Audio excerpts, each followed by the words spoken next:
book, guys. Okay. Okay, let's open.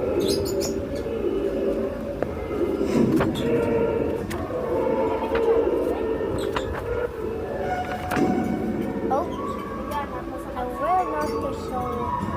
This is the twisted of Mario O's Nagkandak ng in Dennis World. operation yung COP namin. Tapos, So let's dumating yung go. SOCO, yung process yung crime scene. Samantala natagpuan sa pinangyarihan ng krimen yung tinatawag na crime scene ang kumot na may bahid ng dugo, dalawang kitchen knife, dalawang butcher knife, isang martilyo, at isang baseball bat.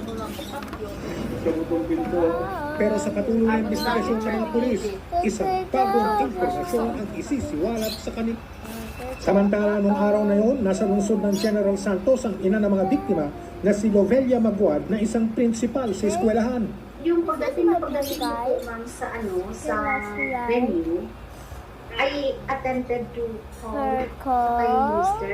When I was there, I was trying to look for signal, and I was also thinking of calling Gwen, kasi yun ang minsan ang ginagawa ko, ma'am, tinatawagan ko siya or text.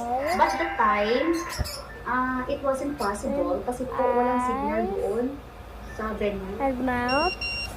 And So, nung binuksan ko yung ma'am, yung phone ko, nag-pop up agad yung message. Galing kay Shane. Kay Shane kasi messenger siya. At nakalagay po doon na, "Ma, tabang, please." Right away po, pagkalabas ko po ng bahay, wala po akong ibang naisip na tawagan siya po. Okay. And hands. Hello. Yung anak natin. This is how Ano? it looks like. Sabi ko, Okay. Han, wala na. Sakit ko po eh. Sabi niya, bakit? Color. Patayin sila. And the pencil. Nasa unang taon na ngayon sa Koleho si Gwen na kumukuha ng kursong nursing. Matalino at matulunging anak raw si Gwen. Katunayan, ilang tinatawag na outreach program ang kanyang sinamahan.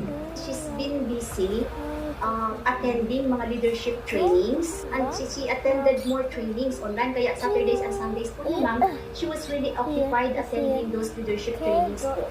Nasa ika-4 na taon naman sa high school si Chrisville, palakaibigan at madali raw siyang pakisamahan. Pangarap naman daw niya maging arkitekto. Magaling po siyang mag-drawing. Sabi niya, ma'am, gusto na lang ako maging architect. Sabi ko, no, it's your choice. It's not about money.